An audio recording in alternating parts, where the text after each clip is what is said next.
Is the flattening of the lordosis in the lumbar spine something that is actually caused by the muscle spasm, as your report says, or is there more to it than that? Well, in this video, we're going to be talking about this because it's something we hear time and time again from members, from patients, from comments in our YouTube videos.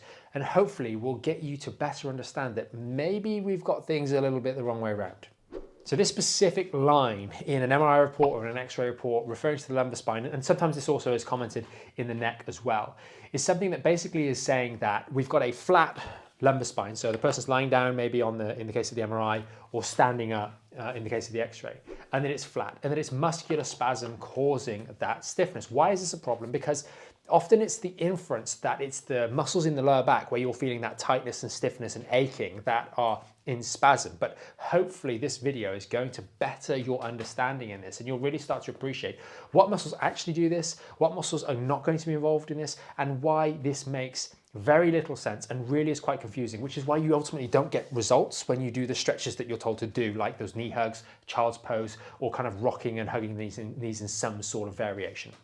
So let's break it down and provide some sort of understanding first and foremost, and let's agree that maybe muscle spasm could be contributing to this. And let's start by talking about the hamstrings, okay? The role of the hamstrings, and to a certain degree the six pack, that's the muscles that run from the pubic symphysis on the front here up to the rib cage, which obviously isn't on this spinal model. So the six pack first and foremost, that can actually flatten the lordosis as it contracts, bringing the front of the pelvis up towards to meet the rib cage. And also on the back, we've got our hamstring muscles, which attach onto the ischial tuberosity. These are the sitting bones. And as those pull us around, they can also flatten out that lordosis on the back.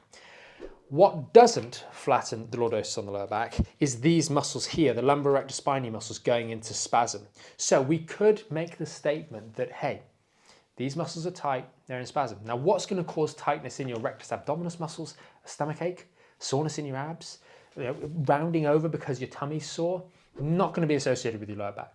The hamstrings, on the other hand, we could say that tightness in the hamstrings will have an impact on the lower back, and that's verifiable. That makes complete and utter sense. But hamstrings don't tighten up for no reason.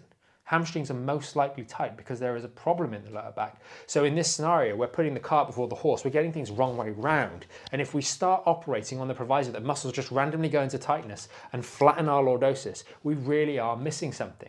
Especially when we consider some of the common diagnoses to go alongside this is we've got a flattening of lordosis, we've also got degeneration or bulging or wearing in the discs at L4-5, L5-S1. We start to consider that also a flattened lumbar spine is going to load through these segments preferentially in a bad way and put more strain on them, and that irritations to this section of the spine will irritate the nerves that come out here, which coincidentally go down to the hamstrings and might result in some muscle spasm in the hamstrings that is pulling the spine into further flattening. We start to see the picture for what it is. When we think about lower back problems, they will inevitably cause muscle spasm. And it is in many cases the activities such as sitting for long periods of time during the day at work, such as driving to and from work, or more recently just getting up and sitting in your at-home office and working from home, and then sitting at the dinner table in the evening, and then sitting in the evening watching TV. All those actions that completely flatten and eliminate the lordosis, that also happen to put pressure on the lower section of the lumbar spine, which also is going to inevitably cause some degree of muscle spasm in this region, both here and lower down. That is what is causing these symptoms. Now we get to the real frustration of this, is when we start to hear statements like your lower back muscles are tight and that is flattening the lordosis. This is a real problem for me because it shows the person speaking about this has absolutely no understanding whatsoever of the functioning of the lumbar spine and the functioning of the muscles. Those lumbar rectus spinae muscles, the ones here that you often feel tight, they act like the bowstring, with this spine being the bow, in so much as when these muscles tighten up, they pull the spine into extension. They do not do that and flatten the lordosis.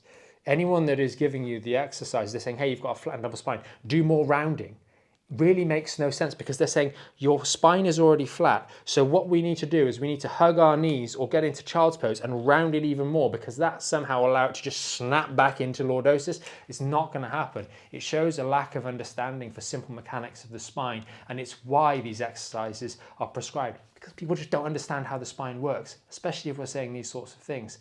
We're not understanding how this thing functions, and therefore we can't make appropriate exercise recommendations that are actually going to help people rather than get them going around in circles. Sure, some of those stretches do feel nice at the time when you're doing them. It feels like a nice stretch, but they're not helping the underlying problem. Hopefully this video has piqued your curiosity, especially if you've watched it this far. Now, we could go into lots more detail on this particular topic, the mechanics of the spine, etc. There are really 3 ways that we can help you guys a little bit more understand your back pain, the causes of it, especially if you're someone who's got a bit of a better understanding or the opportunity for a better understanding because you've had imaging, spinal x-rays, spinal MRIs.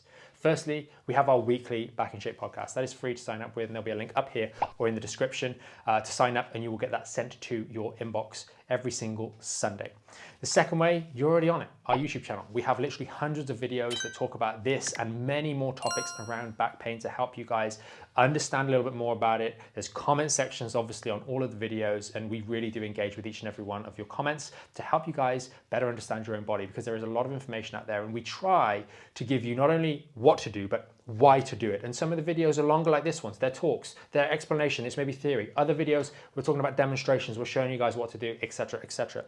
The final one, if you do want a little bit more explicit help, we have our Back in Shape program. Again, link up here, link down here. You can learn more about it on the website, and that is a full curated program that will take you with support through the various phases that we have to rebuild your back and get your back in shape for good.